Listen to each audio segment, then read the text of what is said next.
Belki çok incitmişim sevdiğim insanları, belki çok aldatmışım can diyen cananları.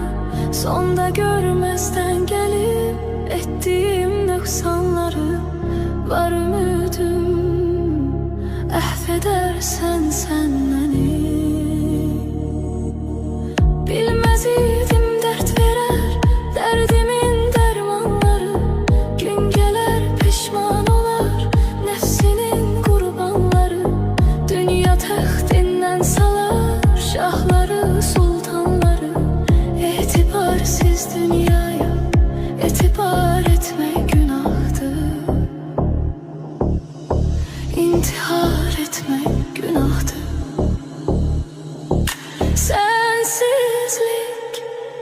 Sensizlik çok çetin dünyada, qəm yazılmış qismətim, qalmayıbdı taqətim. Sevməyiydi niyyətim, şahid olmaz qəlbimə Allahımdan başqa bir kəs. Səs salar səssizcə bir səs.